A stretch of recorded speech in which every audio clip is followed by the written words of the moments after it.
Hello, great people. Welcome back to Global Happenings. Today, we are so excited to have you again. Fairly recently, both spiritually and physically, there had been strong emphasis on the release of Nnamdi Kanu. If you check our video, you're going to see a video we just published about what Primate Ayodele had to say in that regards, and also what other leaders, for example, Archbishop Ibezim, also said about the release of Nnamdi Kanu the next coming month. And also physically, we've seen the effort of different people.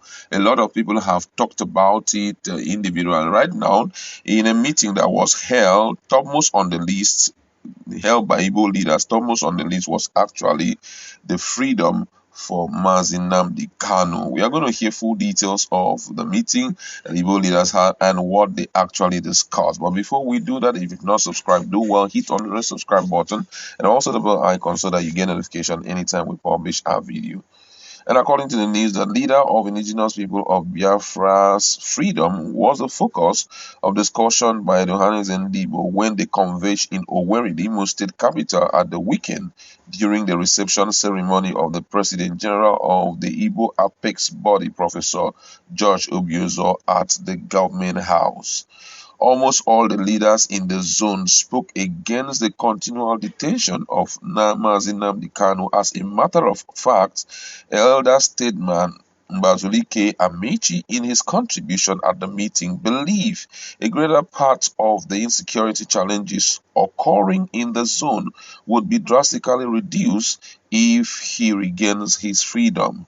Recalling his earlier meeting with President Muhammadu Buhari on the condition of Kanu's release, the elder statesman expressed worry that more groups may come up for agitation if he is not released now when the ovation is high. He resounded that he will hand over Kanu to Ndibo on his release as part of his promise when he met with the president, but kicked against the destruction of properties in the southeast by hoodlums, insisting that it will never impact positively on the economy of the zone. He said, I begged Buhari last year, I was with Bishop Onuoha and others that he should release Nnamdi Kanu. If you don't release him, what is happening will continue. More groups are coming up, and we must stop that in Igbo land. If they release him, 70% of this crisis will stop. Obiozor in his speech appealed also to President Muhammadu Buhari to exercise his prerogative of mercy and release Kanu. He is also of the view that both the state and the federal government should engage the restive youths in a dialogue towards the peaceful resolution of the crisis in the zone. He also added that we wish to appeal to the leader of IPOB, our sons and daughters, not to unwittingly add to the burden of our people. Obiozor equally appealed to the group to completely lift the seat at home in Igbo land, saying its effect has created hardship among the people. Sit at home is not a favor to Igbo, but condemnation of these countless millions of daily income earners to untold hardship. Speaking on the issue of Igbo presidency, Governor Uzodinma reiterated his stand for a united Igbo to release our objective. My position has been that we Igbos need a united Nigeria to vent our God-given talent. This is because Nigeria provides us with the space and opportunity we need to actualize our political and socio-economic destiny. He further added that this is why I think that the time has come for every patriot to rise and address the Igbo question. What cannot be taken away is that for too long Igbos have cried out profusely over their plight. The plight is comparable to the plight of the Southwest over the annulment of the June 12 election. Following that annulment, the Southwest felt shortchanged. They cried out for justice. While some groups did so responsibly, others resorted to violence. The instructive thing here is that at a point, the patriotic zeal in the political class in Nigeria was touched, and they rose in unison to acknowledge that the Yorubas have cried enough and that it was time to wipe their tears. It is now obvious from every indication that Igbos have also cried enough about their marginalization.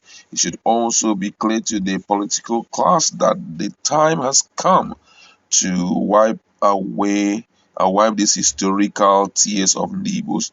What is most of the Patriots who engineered a plan that made the Southwest produce presidential candidates for the two major political parties in 1999 are still alive and active in politics. That same underlying love for the country that inspired them to do that they did for the Southwest in 1999 should inspire them to do the same for the Southeast in 2023. The West, the North, the East, and the South are all important in our quest for national unity. This is a clarion call for the political class to do the needful, the governor said.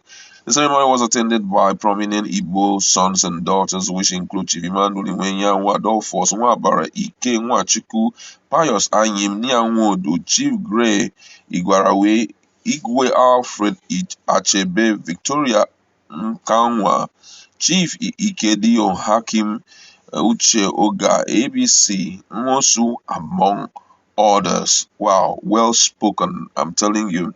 And these are two key issues that is bothering the heart of people. The reason why we are hearing about marginalization and all of that is because of how the Igbos have been ill-treated. And just like, this guy rightly said, I feel that if the cry of the Southeast or Southwest was heard in 1999 and they were given level playing ground to engage the two major political parties, engage a Yoruba candidate in the two major political parties, the same thing should be done to the Ndibos into 2023. I feel that this thing has been overflowed. If you ask me, if it's been overflowed severally, people, non-Igbo political stakeholders have re-emphasized on this thing. Commoners, your people, young people, elderly people have spoken about it. I wonder why it has become so serious. At first, APC had said something about Southerners being given opportunity to bear the presidential ticket for